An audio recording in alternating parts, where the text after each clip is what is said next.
Welcome to the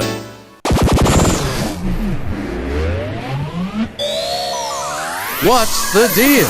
Let me try that again. It's the Down with DP podcast with Robert Dunn and Ron Prendamano. In 3,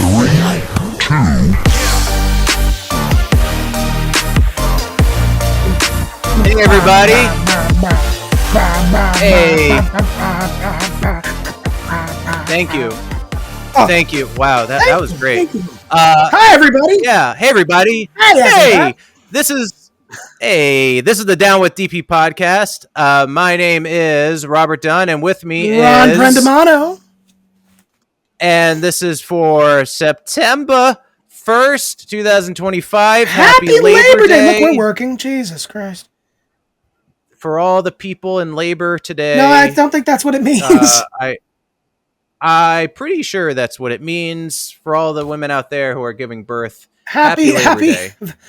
Sure. Happy Labor Day. Happy Labor Day. Hope it's short. Labor is work. I would say so. Yeah. Right? I've seen some shit, man. I haven't seen anything.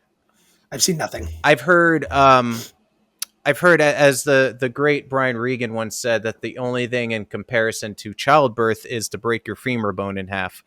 I saw something about like the worst pains in the world, and like I think the childbirth wasn't the first. I think getting burned alive was the first. That's horrible. But kidney stones were close. I hear kidney stones are like one of the closest things to childbirth. How do you kidney get stones? Drinking a lot of dehydration. I think it's high uric acid. I could be wrong, but yeah, I had kidney stones once. That's why I have. Luckily, I have coffee. That doesn't help. But luckily, they were very small. But as small as they were fucking painful. Yeah, and that must be like it hurt. Yeah, it hurt. Yeah, that's a great way to start the show. Ron had kidney stones. Everybody, yeah. Hey, well, yeah. Thanks for everyone who is still sticking with us. Boy, howdy, are we excited to have you back. Yeah, we are. I am still trying to figure out how to level us the best that we can volume-wise. But we are working at it. I've hired 20 new employees for us, and they're all 21. Doing a I just hired job. someone yesterday. 21. Oh, good. Okay, cool. Yeah, well, I hope that they could pick up the slack. So, pick up the slack. Anyway, they always get rowdy. Jesus. Workplace violation. But you know what? God. That's why we don't hire HR people. That's why who needs I was like, who's working your HR department? I'm like, what HR who department? Needs an HR department?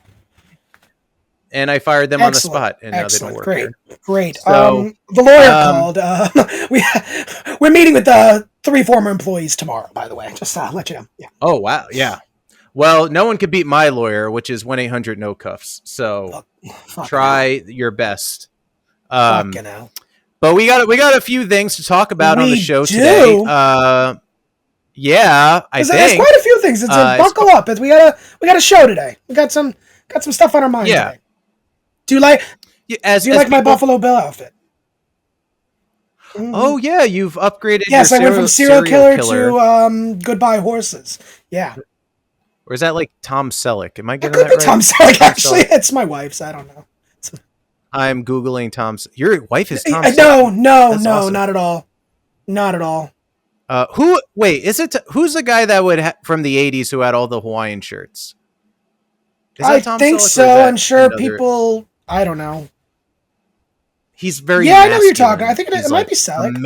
Man. Ooh, I'm gonna get yelled at for this. I mean, Selleck is very masculine. Yeah, not the fuck in it. Okay, I'm sorry. All the Tom Selleck. I think I'm right. Yeah, because I found a picture of him, a dashing picture of him with the chest hair. With the chest hair and the shirt, and oh my god! Excuse me for a moment. We might have to pause the podcast.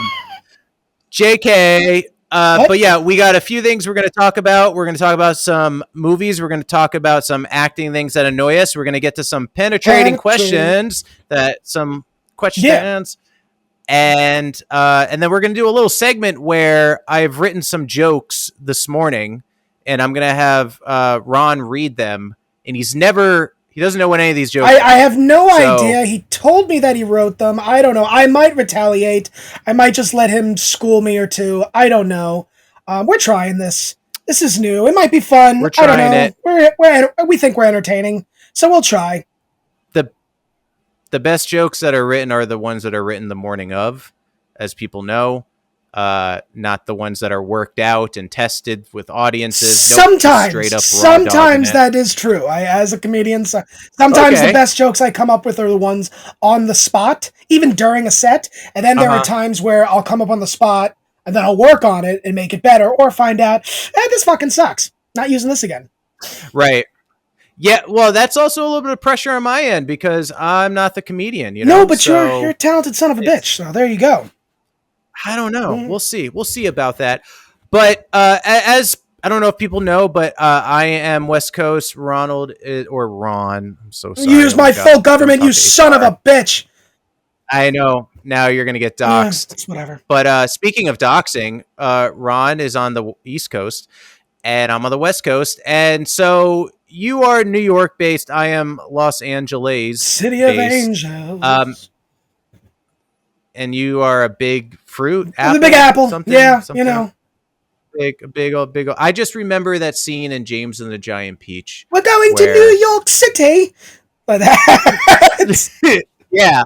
And then the Giant Peach landed in New York, and I was like, oh, it's the Giant Peach. I never realized how much the centipede from Brooklyn made sense until I lived in Brooklyn. That makes so much fucking sense. Mm. Centipedes are always. Do you have a lot of centipedes out there? We get centipedes every once in a while, and they're just nasty creatures. They're fast too. Yeah. But yeah, I don't. What do we? But yeah, we are on each separate coast. Originally from Florida. For those of you who don't know, we both grew up in the same hometown, good old Spring Hill, Brooksville, Florida. Mm-hmm. And Rob, you've lived in Burbank, Los Angeles for how many years now? Mm-hmm. Well, Burbank probably going on 3 years. Los Angeles, I try not to count, but over 10 years okay. Now. And you were in Florida for then until you went to California, right? Yeah. Yep. And I haven't really lived anywhere else. It's been like Florida, California. Yeah, New York. That's it. Three different boroughs, but yeah, New York. And you are someone that travels as a flight attendant, too, I travel. But like, and where what is your, like, for New Yorkers, like, what is your favorite thing about the city? My favorite thing about New York. Now, a lot of people think New York is dead. New York has died. New York has changed. New York changes all the time. I mean, there are neighborhoods that my father grew up in Brooklyn that are not the same demographic. I mean, New York changes. That's what it does. My favorite thing about New York, and I think will forever be, is how accessible everything is in New York City. If I need to get to the Bronx at 2:30 in the morning, which I shouldn't have to, I can do it by public transportation, and somewhere along the way I can get a bacon, egg, and cheese from somewhere. Okay? The accessibility is always there. There's also always something going on. You go into the subway, you might, you might see people performing at Union Square, okay? You get on the F train in Parsons Boulevard. You get to Kew Gardens, Union Turnpike. Next thing you know, showtime. What time is it? Showtime. Well, actually, that'd be from Forest Hills on. But yeah, those express trains, you get showtime. Everybody knows that. So there's always something going on in New York City. That's why I stay here. That's why I love this city. People ask me, would you ever move back to Florida? Not right now. No. I have no desire to move to Florida because I don't want to drive. I can drive. I still can drive. I just drove from Georgia and back, so I still drive. But I have no desire at all to leave New York right now. Love this city. So the accessibility is what I love. And the bars are open till 4. That kind of helps too. The bars are open 4 a.m. Yeah, most bars are open till 4 a.m. in New York. But they probably open at 5 or something? No, they open 11 o'clock, 12 o'clock. I think there's one bar in the city that opens, they have like a whole, like, I just read about this online, they have like a whole, like, early morning club or something like that. They open like 8 o'clock in the morning. So they're obviously grandfathered in to open at that hour. Yeah. Yeah, so. Okay. Gotta love it. And what about you? What do you love about California, Los Angeles? Well, I'll say that what I loved about New York more than LA is the transportation. LA has one single underground train, the Red Line. Is it really just one train? I think so. Well, we have trains, but that's the only one underground that goes through.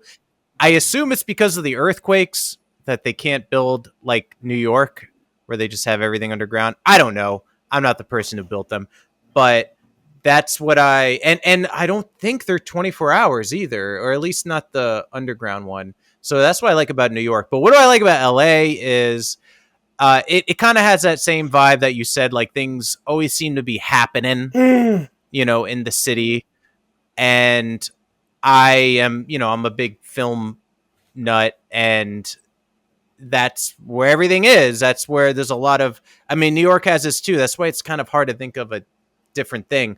But LA has a lot of art and a lot of people that are pursuing things creatively. And there's just that kind of, like, even where I live now, it's like the mecca of, like, Warner Brothers is down the street from me. Nickelodeon is down the street from me. Like, it's that kind of vibe that's just, I'm surrounded by. And that's what I like, probably about LA. So it's more of a vibe thing, but LA too has that same thing that New York has, where if you want to grab something, like, you can just, there's always like a new restaurant to try that you'll never try them all. Like, there's always something new, but LA is a bit more spread apart.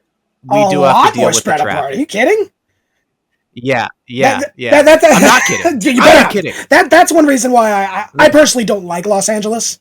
No, wow, sorry, okay. I don't. I mean, I just I feel bad. Great weather, and the best beating tacos I ever had was in Redondo Beach. So I mean, LA has a lot of good things, but for, like, what I love about New York is I could be on the subway with an actor, with a comedian, with a construction worker, with a lawyer, with that. LA, you have that, but a lot of you guys are actors where you are, right? Yeah, I mean, you have your everyday people too, but it's like, I don't know, New Yorkers. Well, we don't acknowledge that. That's exactly my point. Like, New York, regular people. Also, I think New Yorkers have some of the best spirit, and I'm not saying this. Like, New Yorkers will come together when shit happens. Obviously, look at the past. Yeah. Obviously, and it still happens to this day. Even little things that don't make the news. New Yorkers give a fuck. People think New Yorkers have such a bad attitude. No, we don't. Because we deal with 8.5 million people every day. We don't have time to be nice to everybody. We got shit to do. We got places to go. But I kid you not, I've met nicer people in New York than I have in Florida. 100%. And it's also known they're extremely modest. Yes.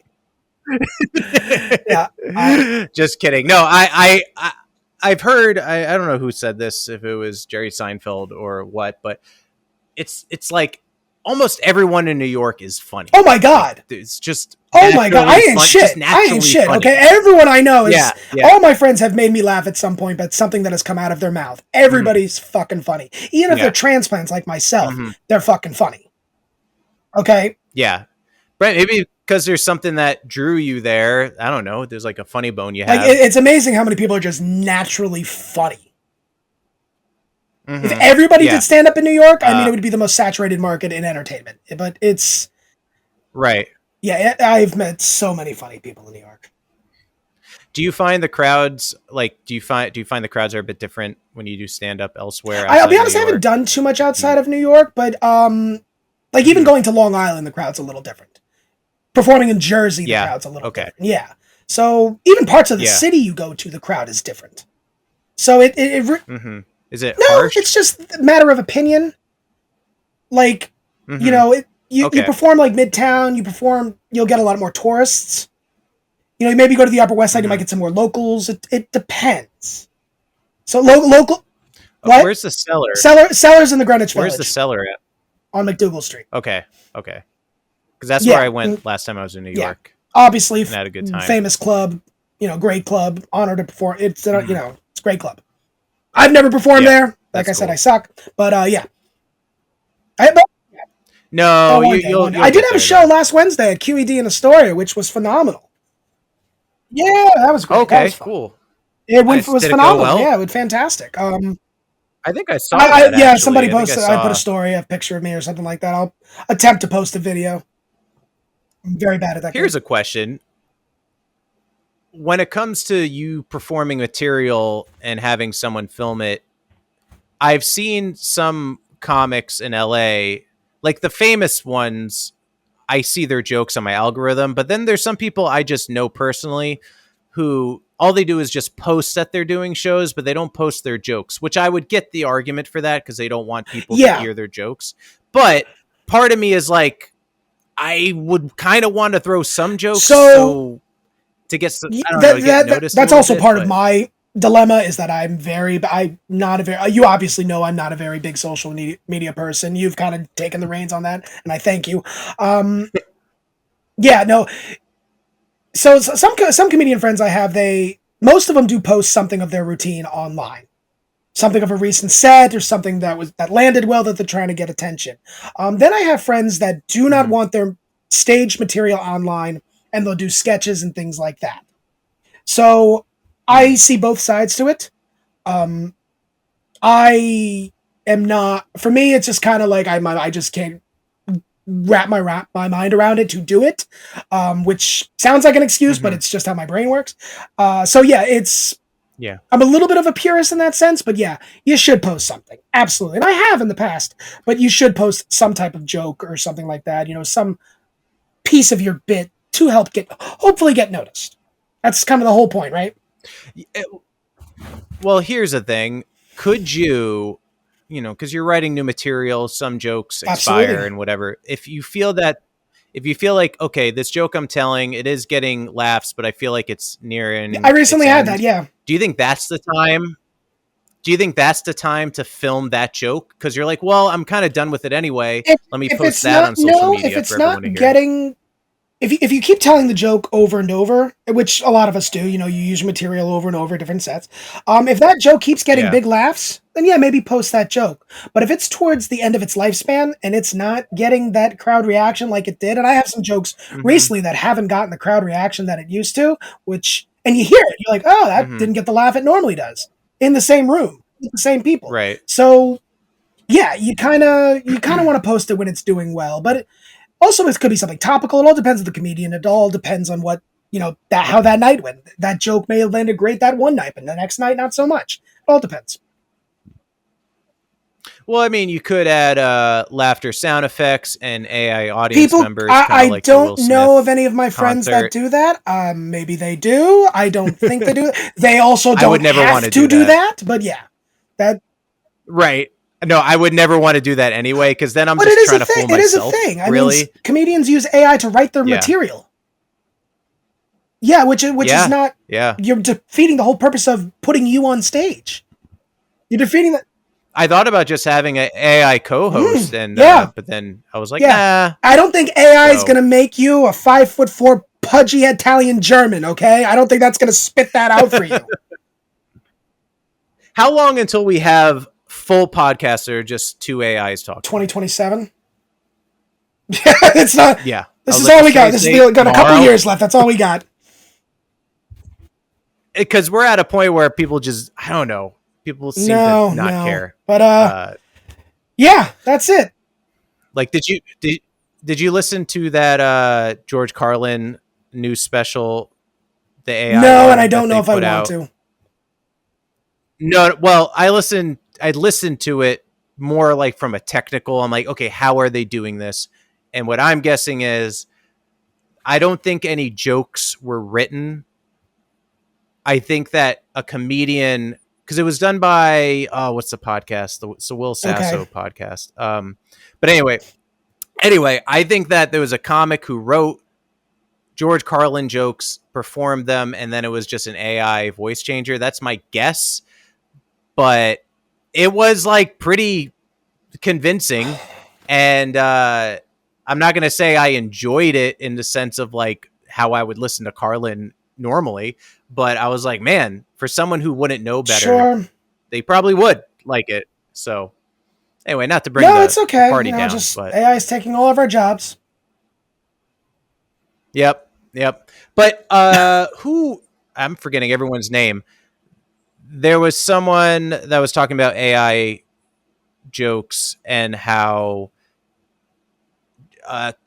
like stand-up jokes come from there's a human element, there's experience, and AI can never write from experience. Right now, it can't. Like a real. But as we continue to teach AI the world, eventually it might be able to, which is terrifying. Yeah, I agree. But you know what? I'm gonna liven up the mood right now. Sure. You ready for this? So Taylor Swift's engaged. Hello. I said get back in there. Get back. The employees. These fucking employees, man. They're like small brains. Yes, we're recording. Wow. Anyway, yes, Taylor Swift is engaged. Yes. I didn't see that happening. Don't give a fuck, to be honest. Ron, tell me how you really feel. Fucking care. I don't care. I mean, yay. If it's real, good for them. Great. Taylor Swift. Yes, amazing pop musician. Yes, we know that. I'm not crazy about Taylor Swift's music. I'm just not. Some stuff she does is fine. It's okay. It's, you can listen to it. It, livens the mood of, a party or a bar or whatever. Yeah. Travis Kelce. Great player. Fuck the Chiefs. I don't care. I'm not a big fan of the Chiefs. I've cheered for them in the past, but I don't care. The Chiefs is a sports the Kansas City team, Chiefs, right? Rob. Yes. They've won the Super Bowl a few times. Okay, the Bucks beat them though. Right. So I don't. That's cool. Good for them. Yay. But I don't know. I mean, are there really people that are just like falling asleep so happy that, oh my God, I'm so happy they're engaged? Are you doing that? Yeah. Is that something you're doing? Yeah, I'm not surprised. No. Wow. I when it comes to Taylor Swift, honestly, like I think she's super talented. I'm not like, I think it's almost like low hanging fruit to make fun of her. I just don't find Taylor Swift jokes that funny unless there's some kind of creativeness to it. But I don't know. I brought it up as like kind of a joke. It's obviously big news. People are excited. It's something that we knew was going to happen. As a human being, congrats. Happy for them. Hope everything works out. Great. But I don't know that. Yeah. So I don't fucking care. Right.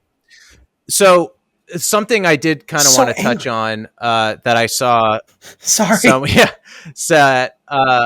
Maybe need a little listen to some Taylor Swift and chill out. But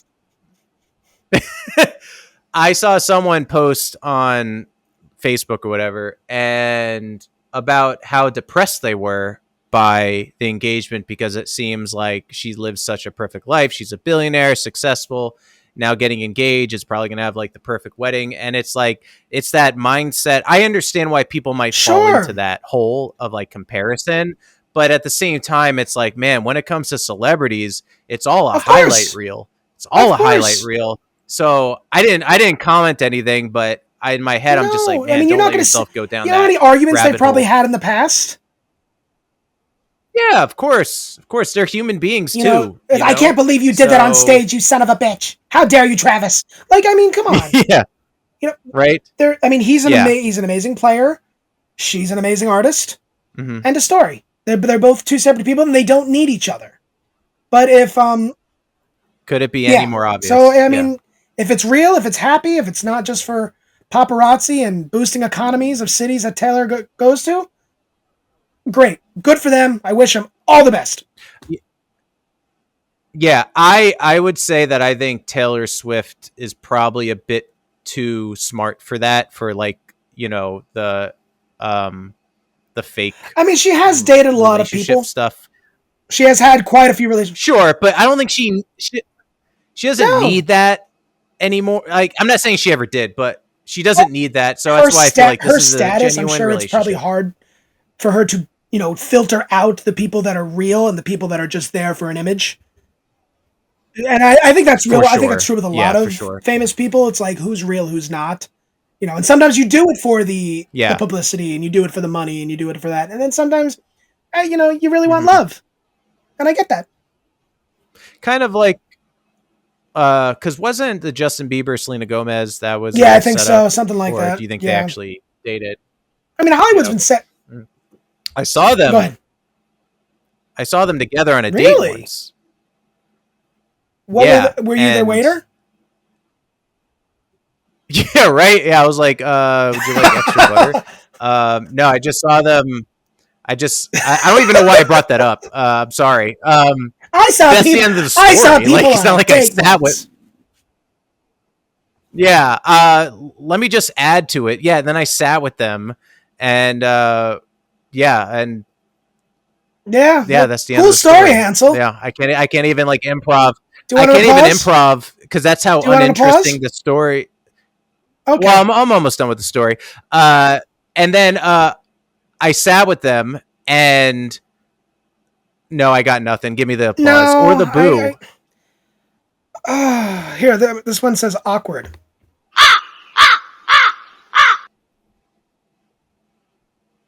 Yeah. Okay. Good. Okay, I see that. No, I won't do it again. Yeah. What? That's an interesting sound effect. Yeah. It's okay. That's the end of the story. I'm not. Yeah, but they're not dating anymore, and I'm not saying it's because I saw them or I talked to them or I sat with them, but they're no longer dating. Okay. But good news, Taylor Swift is engaged. There we go. Okay. So bringing it back. So there was a one thing that you wanted to talk about today. That's it's kind of interesting. And you mentioned this. You want to pitch ideas for a movie, huh? Yeah. Oh, yeah. You wanna play with that? So I thought of kind of. This is. I would also love if people wanted to. I thought of, go on this as well. Like, commented, in the whatever. Like, email us random ideas for a movie or sequel that we don't need. That's great. Right. So that's this was more of a setup, perhaps, for the future, unless you have an idea now, that we wanted to do a segment soon that would be pitching idea for a movie or a sequel that we don't need. There's a perfect movie that's already made, but guess what? Which, I pretend that movie didn't happen. But there was literally a scene of just bodies raining from the sky. No. Did you see it? No. Oh, it's it's Grease 2. But that is a movie, I know. But... No, I know. I'm just naming. I went off a tangent. I'm sorry. I'm just naming sequels that really we didn't need. Oh, the one that it was, but like a sequel we don't need. Okay. Mrs. Doubtfire 2. We don't need that. Yeah, which was apparently going to happen before the passing. Yes, which I would have seen, but it's not necessary. Yeah, I think it would have been, Mrs. Doubtfire is such a lightning in a bottle situation. Yeah. So I had heard the plot was possibly that Mrs. Doubtfire was like spying on his daughter going to college or something, but that's the rumor I heard. But I don't know how that would work if who So Mrs. now it's Doubtfire Big Mama's House 2. Is that what this has become? That sounds like the same premise as Big Mama's House 2. Yes, it's big. It's big, Mrs. Doubtfire. Which I would say, if it was called Big Mrs. Doubtfire's House, I think I would see that. Hello, my dear. Get the fuck inside. Yeah, that's. Hello. I still quote that. I'm like, "Who is underway, me dear?" Oh, here's another one. It's another Robin Williams movie, but The Birdcage 2. Yes. There we go. Thank you. That is one of my favorite movies. Good. One of my favorite movies. Yes, it's literally like every minute is 100%. Laugh out loud moment. But like, what would you do it? Like Gene Hackman's character, Senator Keeley, runs for re-election, and like that's you have to do that whole thing. Like, would that be the premise? Yeah. So I mean, him driving away in the car, telling the driver to meet me at this intersection, and then it cuts to dancing music. Right. So I'm gonna guess that they have to sell the club. They run out of money. They have to sell the club, and perhaps Nathan Lane is doing drag shows on the side. Oh, got like almost like a cash. vaudevillian type, like back alley subway drag performances. Like, Jesus. Yeah, he's at shitty clubs now, and he's just like, this is not how it's supposed to be. I was once the star of the. I just got back from Safari, and look, another month. Yeah, and nobody laughs. It just people just stare at him. Right. But he's like in a different part of Florida. Right. He's like where we grew up, and like nobody gives a fuck. Yeah. God, he like left. Yeah. But would Robin Williams have to be perhaps his manager? Yeah, maybe. Or he's like working at Publix or something. Or you could capitalize on real life as well. And Armand died. And where does the club go from there? I know that's a horrible thing. That's Armand's like the best part of the movie. Yeah, exactly. Yeah. When my wife doesn't go to one of my shows, and that she's very supportive. She comes to a lot of my shows. I quote the Birdcage, and I look at her and go, "Where do you go when I'm killing myself on stage? Where do you go when I'm killing myself on stage?" Thank you. That's good. And then she looks at me and goes, "I made you short." Yeah. Well, what? Okay. Besides dying, who do you think is buying the Birdcage now? Is it turn into a restaurant? Is it turned into another? I could see I don't know, Bobby Flay or something like that, like some type of major restaurateur buying that place. Guy Fieri buys it out. Yeah, Guy Fieri, the villain, and they talk. Right. Yeah. Oh, yeah. And then they kind of we're turning the Birdcage into Flavor Town. Like, Jesus Christ. Yeah. Yeah. Exactly. And I could see them like perhaps trying to pitch them on like Drag Queen Brunch. Drag Queen Bingo. Drag Queen Bingo. Yeah. There's a lot to be done there. I hope, but nobody major producer or whatever listens to this and goes, you know what, Nathan, what are you doing? You bored? I don't think Nathan would ever do a Birdcage 2, though. I think Nathan would go. I think Nathan would say, "Go fuck yourself," and not do it. I heard the ratings for Mid-Century Modern. Really? I watched a couple episodes, and yeah, it's good. I like it. It's fun. You know, I like the idea of, you know, what is it? Three single gay men, 4 single gay men living together. I mean, it's exactly. It's the gay Golden Girls. That's exactly it. It's the gay Golden Girls. The Golden Girls have already been done. Kind of make it a different dynamic. That's the only thing. Yes. However, I do like the show. I do think it's pretty decent. Yeah. Love the cast. I think the cast is fantastic. Yeah. Matt Bomer. Matt Bomer. Nathan Lane. I forget the other guy's name. He's been in so much stuff, and I love his work. Yeah. I have the internet. Let me look this up. And then, and then what's her name? Oh, yeah. Midson. I remember her as the voice of Eustace Mom in Courage the Cowardly Dog. No, the TV. Yeah, so she did that. I mean, she's been in a lot of other things. Linda Lavin, Nathan Lee Graham. That's who I'm thinking of. Nathan Lee Graham. Yeah. Matt Bomer. Mm-hmm. Yeah. Cool. Yeah. Linda Lavin. That was the one who passed, right? Yeah. Yeah. I think she passed midway through. She passed December 29th, 2024. Yeah. I wonder if they're still shooting season 1. But anyway, that's rough. That's rough. But I don't think you'd come back for a Birdcage 2 either. So you can't have it without Robin. It's a duo. I mean, there's not really too many standalone movies anymore. Everything kind of has a sequel now. Yeah, I agree. But I am down to I'm still kind of developing this pitch game, and I think as the episodes go on, I'll have it more fleshed out. You want to try to pitch one every week? So you want to have a weekly pitch, huh? For that. Okay, maybe we'll see. Yeah, I kind of I'll talk to you about how I kind of so it's more like there's a format to it.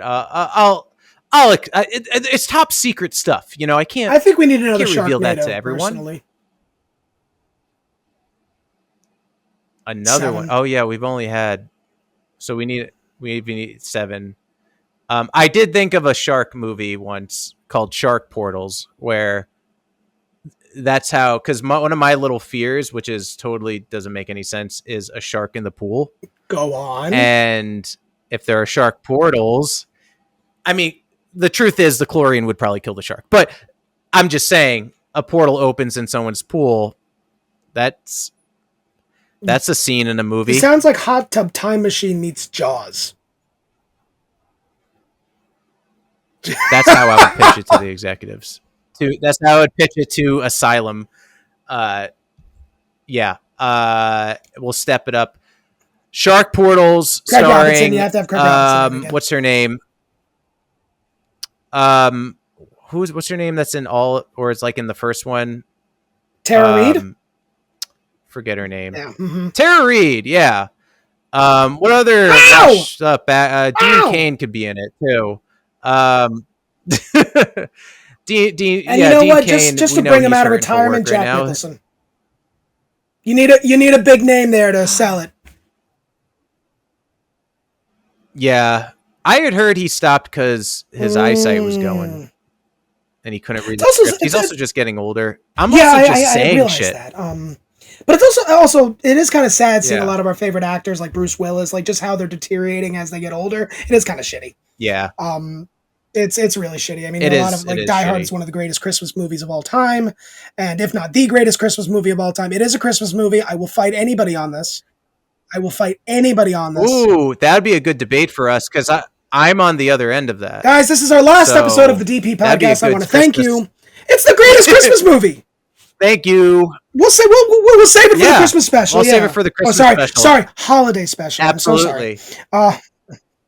Craig, holiday. We can do whatever special. I don't care. We will have a Halloween special. That's where I'm looking forward. That'll be fun. Yeah, we do. We do have a Halloween special. Because who doesn't have a Halloween special? All right. Yeah. So Birdcage 2, no.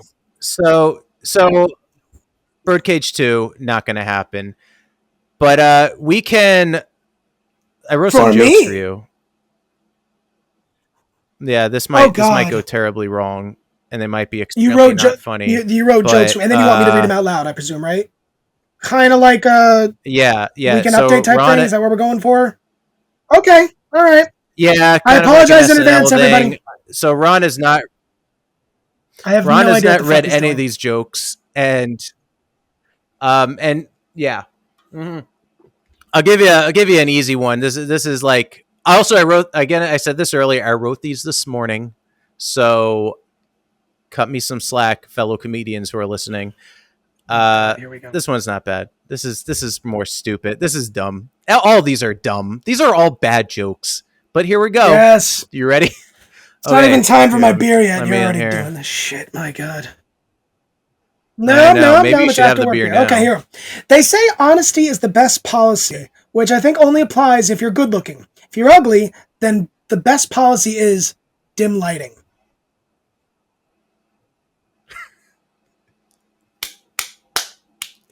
Okay. You didn't like that one. All right, moving on. Because they're ugly, buddy. Ron. Thanks. Wow. Okay, cool. Okay. Here we go. Here's another one. Oh God. I love bombing. You're better than this. I know you are. Yeah. I've written nothing yet, so I might throw one at him. I'm just seeing what he's doing to me. Oh, little long here. Let me see. All right, here we go. Yeah, read this one. It always seems contestants on America's Got Talent are required to have a tragic backstory. When I tried out for the show, I was rejected when the judges asked me how I felt about the dark day my parents perished in a terrible house fire, killing them both. My bedridden grandfather and my only son, I knew I dropped the ball when my response to them was, shit happens. What the fuck is wrong with you? Yeah, that's terrible. Shit happens. That's terrible. I mean, look, if you're going out for America's Got Talent, you got to have the most tragic backstory if you want to make it. Shit happens. You know, so, and you got to sell it. You know, you got to sell it. All right, let's go. I got a few more. Yeah. You ready? Here we go. And you said no. Yeah, you said no Taylor Swift related. Taylor Swift announced her engagement to football star Travis Kelce, who received love and support from fans. Back in 2016, Travis Kelce actually hosted a dating show called Catching Kelce. So I'm sad to report that the newest season has been canceled, not because of his engagement, but because it's alleged the show went too woke. God. Was die Fick. And that's true. That's true. He had a dating show, and the prize was him, kind of like Flavor Flav, but that's awesome. Okay, all right, here. Yeah. All right, can you keep going? I can do this. Or are you done? Okay. All right, here's another one. Here. Okay, next joke. Here we go. Ron has not read these. Despite apparent empty theaters for the blue characters in the last Avatar movie, The Way of Water, it still magically brought in $2.3 billion. Now, I'm not saying the numbers are fake, but the Smurfs only made $110 million worldwide, and personally, I find them way more fuckable. That was good! Okay. That's probably the best we're going to get. That one was good. Thank you. That's hey, not 1 bad. out of 4 ain't one bad. more? I have one. You want to leave him wanting more, but give it to me. Oh, I got nothing. Oh, it's going to bomb. Here we go. Yeah. No, that's good. This morning, not having coffee yet. All right.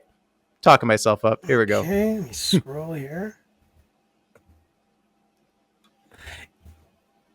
Elon Musk announced his latest project, Macrohard? An AI software company directly attacking the name Microsoft. My God. Yeah, I know that's why I said, oh my God. That's true. When asked, Bill Gates gave a quick response on the phone saying, quote, I'm shocked I'm on Internet Explorer right now, reading up on it as we speak. And wait, no, I don't want to make it my default browser. Yes, I'm sure. No, I don't want to install McAfee. God damn it, another update? 1 second, let me open Firefox. End quote. It's a little long-winded one, a little long-winded. But all right, hold on. That's all I got for you for today. So, it's a little insulting to you, but it's okay. It's okay. It's gonna be about my hair. That's the sound of Ron typing comedy. Welcome to the podcast with me, Robert Dunn, and Ron's typing. I hope that we're picking up on the typing. This is very Norm Macdonald-esque. Okay. No. Should I rate it like Norm Macdonald, or I don't know? Okay. Sometimes I write jokes in the morning, and then I realized it was easier to just kill myself. That is true. Well, those two are decent. The other one, the Smurfs. Yeah. That was good. Okay, yeah. There's one in there. That was my favorite. I should have ended with that one. But, yeah, so there we go. If you like that, let us know. I don't even care if the jokes bomb. I just love making people read jokes. Yeah. And then it's slowly understanding, the senses of humor. It's going to be good. But you did. But I will give you credit. You gave something really quick just now. So, all the typing you did, I was expecting a paragraph, and then it's like 2 sentences. I'm not a typist at all. Remember we had to take that class in middle school? It's okay. Yeah, I did okay, and then I just gave up. And now nobody uses a keyboard, so it works out great. Yeah, I remember. Yeah, I remember. I swear the class was just called. I think it was specifically a typing class, and it was. I don't know. Oh, okay. Yeah, boring. Those were boring. ASTF, JKL, semicolon. I was like, who's going to use a keyboard? Yep. I forgot the name of the lady that was like, because wasn't it like a? Yes, she was AI, 100%. Yes, she was a hologram. Oh yeah. She was like the computer lab teacher. Was... I do not remember her name. Yeah, I don't know. Anyway, but well, we can get into the next segment of the show, which is a show that we take questions from people, and I'll explain it more. It's called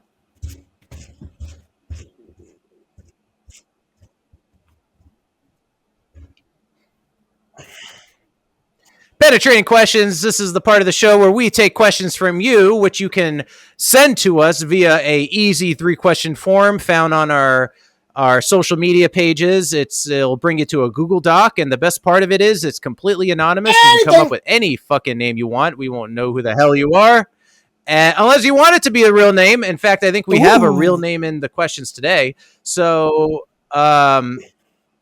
yeah, we can get right into it. We have a couple questions from listeners, and I'll start with one. We have someone who's written in before, as far as I know, from Boobs McGee, who she asked a question last time. We don't know. That's true. They wrote in last time and said, "Why are men?"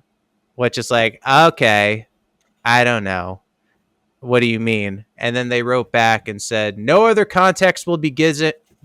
No other context will be given. Answer the damn question. So thank you, Boobs. The show so far. So thank you. So I think coming Boobs, from a good place. Yes. Boobs McGee, I think the best way to answer the question of why are men is because we are. Because we fucking are. Yeah. That's it. That's all you get. Because we are. I hope that answers your question, Boobs. Mm-hmm. I really hope your middle name is Areola.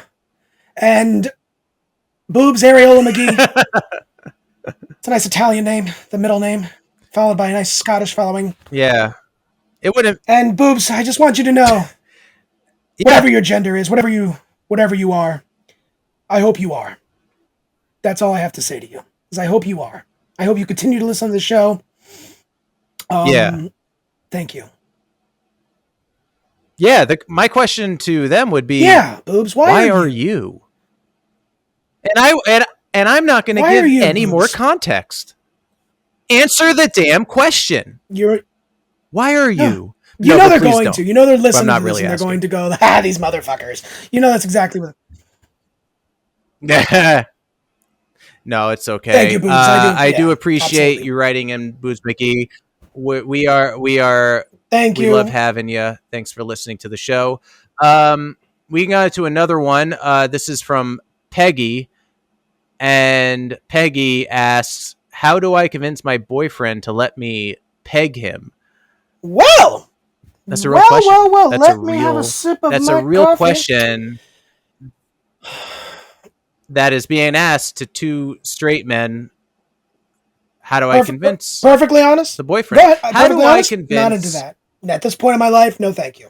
No, thank you. Okay. But if it is, nope, not this. Yeah, you know what? I'm not either. Say that. Sorry, I love how families. I took a second. I am comfortable enough with my sexuality to say no. I don't want that. Not for me. No, not at this point in my life. No. However, Peggy, who wants to peg, if that's what you really want to do, then you sit down and you talk with them. You want to, that conversation is key, right? Communication is key. You want to try that, open up the conversation. Maybe you'll find out that your boyfriend, partner, they want to do that. It's like, oh, yeah, why don't we try it out? Let's see if I like it. And you know what? That could open up a whole new thing of sexuality for you. So I say, do you think it's fair if the other person doesn't reciprocate? If the other person isn't, if they want one person to go anally and the other person isn't, I think it's between the couple. Fair? It's like, I want, if one person wants to, wants to do it in the butt and the other person doesn't, that's between them. That's 100% between them. If Peggy doesn't want to get it in the butt, but Jesus Christ, where are we going with this? If Peggy doesn't want to get it in the butt, but her boyfriend's okay with doing it, then yeah, go ahead. That's between you two. That I no judgment here. What about I want to peg you, but don't you dare? That's fair. That's a conversation. That's between the two of them. I think that's fine. Yeah, it's a conversation. It's something that we all need to be real anal about. I agree. That was good. Wow, that was low hanging fruit. I'm sorry. Write more jokes tomorrow morning. That was good. So I think what you said was right. It's a conversation, and I don't know if there's a really convincing thing. If they don't want to do it, they don't want to talk someone into it per se. Exactly. So thank you, Peggy, for writing in. Yeah, thank you, Peggy, which I assume is a fake name. So, or it's a coincidence. God, I hope that last wasn't my one, wife. I was actually thinking maybe that would be embarrassing. Do you have the next question in front of you, or do you want? Nope, I can.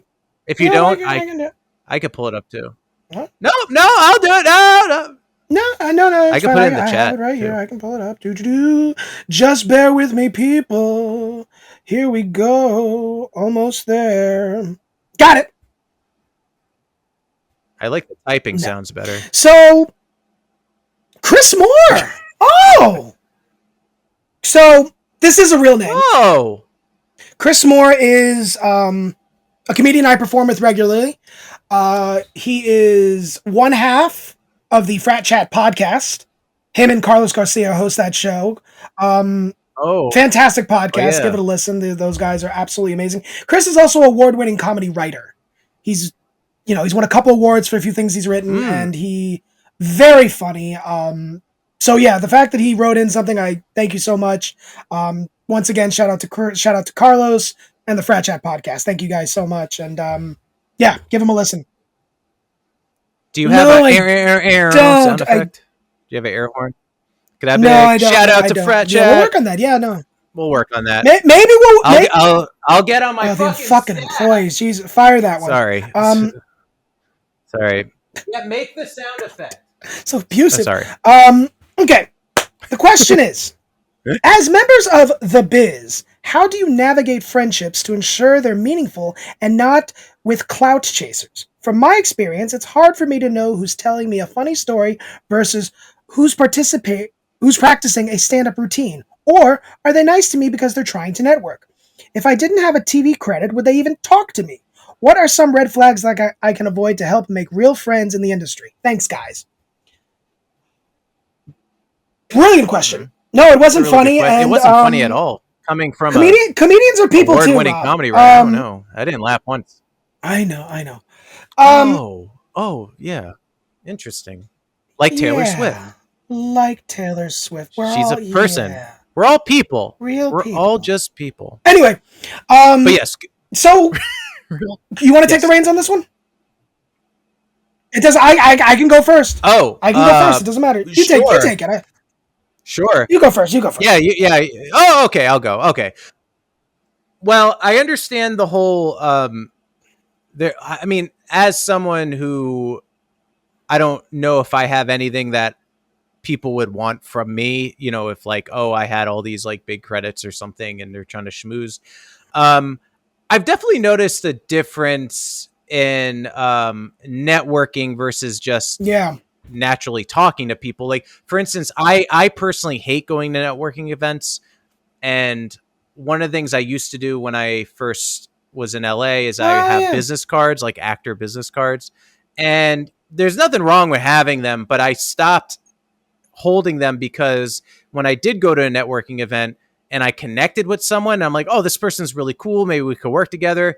And the second they whipped out that business card, I felt they were just pitching shut off the they were just pitching possibility of a friendship. Yeah. And I'm like, I thought you were my new buddy. What is this? What is this card? What is this? In fact, this is not a joke. I don't know if I have it in my It's desk the pegging right device, isn't it? No, that's Oh, those are in my drawers. See what I did there? I don't know. I might have thrown them away, but I used to carry business cards, and all they said was, "Call me for a good time." Call no phone number, nothing.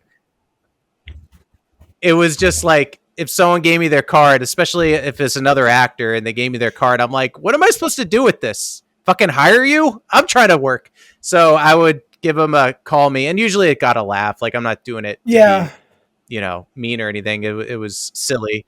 But sorry, I'm getting a little off track there. But how can you tell the difference? Yeah. I think that just comes with time. Yeah, I mean, there's a difference between my friends being nice to me and they're more honest and people that are just trying to like I think you up a bit. Chris and I have been doing stand-up for a while, and I think at this point I know I can usually tell when somebody's practicing their jokes on me kind of thing. Like you can feel them forcing it, trying to be funny. Now, some people are just naturally funny. Some people are just making off the cuff things, quips all the time. But then you feel that there are people actually like, it's almost like they have a recording device on them and they're trying to, get a whole routine out of just this conversation, which I get it. That's how people do it. It's not organic, I don't think, but people do it. But I can pick up on that, and usually it's quite a turn off for me. I'm like, yeah, not here for that. Yeah, it's kind of sucks that we have to try to filter out the fakeness in this industry. If I didn't have a TV credit, you'd even talk to me. Right. You know what, Chris? That part of it might be true because you do have a TV credit now, and yeah, yeah, I know, right? Oh shit, we should talk to him. Oh man, does he need a new friend? Person. He always needs I have a business card. Great guy. I can give him. No, I'm just kidding. No, I've seen them. I've seen them. Particular red flag. Somebody kind of goes like out of me. You feel it's hard for me to call it a red flag. You have to feel it. Like everybody does something a little different, so it's hard for me to like just like, oh, that red flag. Yes. You feel them forcing on it. I think that's a red flag. You feel somebody like trying to force himself into that conversation. That's a big red flag. Oh, you're on MTV? What do you do? Oh, do you know I do this? I'm like, okay, you just trying to network. Oh, I act too. I'm a comedian. Oh, okay, great. Mm-hmm. I think if I feel like I'm never challenged in a conversation, that could be a sign that they're just kind of in it to soften me up. Is like everything I say, they become kind of like yes, this is not something I've dealt with a lot. But sure, go ahead.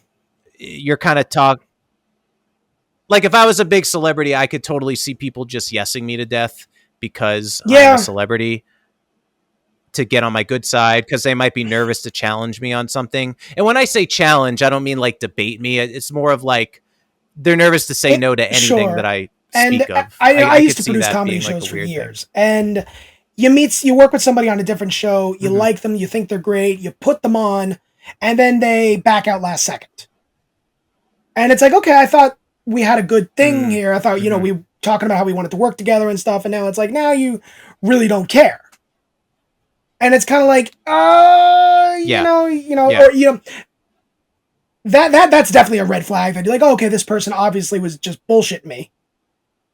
That like you said earlier, time takes, it just, eventually you learn just how to filter it out. I think you have experiences and and it is hard to, and it is hard to tell. I think like if you really hit it off with someone, how can you tell that this is actually a newfound friendship versus and I can honestly say Chris is a good friend of mine. Chris and Carlos are both great friends of mine.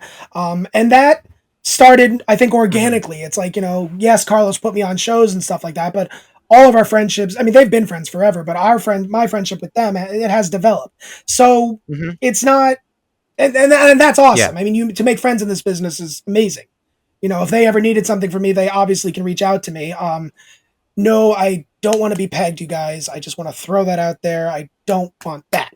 So, throwing that out there. But yeah, so it's organically, when it happens, it's awesome. And hopefully you work together, become lifelong, business partners and things like that. And then other times it's like, this guy fucking sucks. Yeah. Yeah. And that's why I don't really blame, you see like Seth Rogen and Adam Sandler working with the same friends all the time. And it's like, because, you trust them. You've built those relationships and sure, they all probably want to get hired for the next movie. Who wouldn't want to be? But at the same time, it's like, but they're also genuine, and I'm sure people have seen it, like, Rob Schneider. So. What Adam Sandler, he's my friend. I put him in my movies, regardless what his opinions. And that's what a friendship truly is. If it was just about, I'm sure Adam could be like, no, Rob, this is not happening. We're not doing this. I don't like what you said, but it's like, no, you're my friend. You're working. Like, no, I'm going to keep you here. And that's a friendship. Yeah. That's a good friendship. And that's organic to me. Right. Do I? Yeah. Yeah. I maybe it is like a gut feeling, it's just like, I feel like this person's being genuine. I don't know. Agreed. Some people's radars are better than others. So I hope that helps, Chris. But that was I hope that helps. So that was the first serious question we've gotten on this thing. Yeah. I think we'll have them on. I think him and Carlos will be on in the future shows. They're very cool. Funny gentlemen. I'm very down funny. To clown. That's very funny. What I've seen, yes, they are. I've checked them out. And I am very grateful for their they're friendships. They're good peeps. Love you guys. Well, as we come to the end of oh god. Was there anything else that we gave me business card and everything? There was one more thing we want to talk. You want to talk about that? We can. Well, yeah. Real quick. Yeah. I think it also I think it ties into this question as well. Yeah, because we are. Yes. Yes, it does actually, and then I guess we can probably wrap it up there. So, and we'll go to the fender bender at the end, and I forgot what that's called. The German fire word. After word. Fire. Yeah. Okay. So I'll just exactly. So this kind of ties in where I'll ask you first. What is the worst thing that someone could say, but with good intentions? They're not trying to like annoy you. They are coming from a good place. What is something that someone could say that really gets on your nerves as an actor? Fuck, I think I'm gonna sneeze. No, not that. Sorry. Yeah. One of the worst things, and I think this goes across the board, because it's like you tell somebody you do comedy, and then they're like, "Oh, tell me a joke." No, tell me that can annoy me sometimes, and usually it's at work, and I'm like, "No, yes. I don't want to lose my job today, so I'm not going to tell you my routine." So no, not that. Mm-hmm. That bothers me. Another thing is, I think this would be good for your routine. You've never seen my routine. How the fuck do you know? Now, there are friends. I don't mind that everybody does that. Like, there are friends. I've had friends say something to me recently. Like, one friend elaborated on one of my jokes, and he brought a different element to it. I'm like, oh, that's fucking good. Yes. Thank you. I'm like, yes, thank you. And he's not even a comedian friend. So that, it depends. Like, it doesn't bother me. It just kind of irks me a little bit. Or another thing is, like, let's say you have a friend come to multiple shows. Yeah. All my friends are going to listen to be like, oh shit, is that me? No, it's not you guys. No, just people in the past. Not you immediate people that have been to recent shows lately. You know who you are. Is when they're like, oh, that joke, maybe you did that joke differently last time. It didn't work. As like, I don't need you to tell me how to feel. I know I know what I did wrong. Like, I know exactly how it hit, what to hit differently and stuff like that. Just give compliments. Don't tell me what I did wrong. You're not. Even my wife has been on the, sometimes she'll say something and I'll get defensive at her. And even she knows better than most people, all people. So it's, we, like I said, comedians, we know how we do the moment we're on stage. We know in real time how bad we're doing or how great we're doing. So we know. You don't need to tell us. Right. Okay. That's fair. When you said the whole, like, oh, you're a comedian, tell me a joke. It's kind of like with I've heard this before as an actor where it's like, cry on cue. Like, no. Usually, at this point, I tell people, okay, you want me to tell you a joke? Pay me. I'm good. Pay me. Yeah. Right. I joke, I'm like, is this union? Or something like that. I would say the thing that I know I've gotten this so many times, and I know they're coming from a good place, so I'm not actually hating on anyone that has said this in the past. But one of the things that gets on my nerves is when someone's watching a TV show or a movie, and there's an actor that resembles me. I'm a white guy with dark hair, and they're like, I was watching this TV show, and I saw this character who looked just like you, and I'm thinking, why didn't they get Robert? Why didn't they hire you? I don't know. I don't know why. They begged me. They fucking begged me, and I told them right to their face, no. I mean, I am not you and doing I your both well-paid job. It comes down a lot of times to the nitty gritty. Your nose might have been not what they were looking for, or something stupid like that, or they didn't like a past project you did, or because of that past project, right. Oh, there's a million reasons why you don't get cast, and I bet you 100%. anything it has nothing to do with your performance. There's always, and I will also, just to stick up for actors a little bit. For people who aren't actors, if you see someone in a show, like a TV show or a movie, and all they say is, "May I take your order?" Like they're just the waiter in that episode. Those actors had to fight tooth and nail and fight hundreds of other people to say, "May I take your order?" And it was just the elements worked. It was like they wanted a blonde guy in his 20s who was this tall, and here I am auditioning for it, and I didn't get it. And it's like, wow, you can't. You didn't get the part for saying, "May I take your order?" I auditioned for a friend one time for a film. Thought I was going to get casted. Never contacted me again. I still haven't heard back from this day, so I'm still waiting for the call. This is one of my first film projects. I did a film project at Brooklyn College. Me and a bunch of friends, and the director was recreating the One Flew Over the Cuckoo's Nest scene of I Bet a Dime with the cigarettes. They're playing the I Bet a Dime thing. And it was a 35 millimeter camera. Yeah. So it was all silent. Mm-hmm. Okay. So he was recreating a silent version of that based on facial expressions, hand gestures and stuff. I mentioned earlier, 5'4" and pudgy. Excuse me. Perfect to play Danny DeVito's character in that, right? Nay. Yep. Perfect. Definitely. Yep. All my friends got their faces on this project, which they could easily use for a quick reel or whatever, right?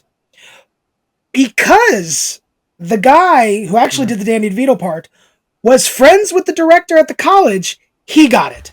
So the only thing you saw of me was my left shoulder right here, baby. That's all you saw. I was the over-the-shoulder shot, baby. I was the OTS. That's all you saw. So yeah, I left that, and then when I finally saw the video, I was like, dirty. You motherfucker. So, yeah. Why didn't I get casted in that? Because I didn't suck the director's dick. That's why I didn't get casted in that. Now I know. Well, now you know, and we'll bring it right back to pegging. Now you know better. And with that said, I just want to end this by saying congratulations, Taylor Swift. God. And thank you to the listeners. I got nothing else for anybody. That's it. Yes. My beer. My Fire Robin beer. Fire Robin beer. I'm out of. You always forget this. Snap. I got to join you at some point. Keys jingle. This is not a beer. This is a cider from my local grocery store. It's a Green Apple Angry Orchard cider. It's a hard cider. 5% alcohol. I think it's better than the crisp apple. Not as sweet. So, Prost. Mm-hmm. Bottoms up. Awesome. Oh, sehr gut. Well, with that said, danke to everyone. Alles, ja. Danke für Fernsehen. I think that's how I say. Danke für Fernsehen. And, danke. Yeah, tschüss. Guys, everyone, thank you so much. Love y'all. All right. Gracias, Ron.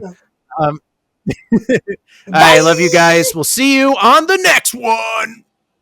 Bye. It's the Down with DP podcast with Robert Dunn and Ron Prendamano.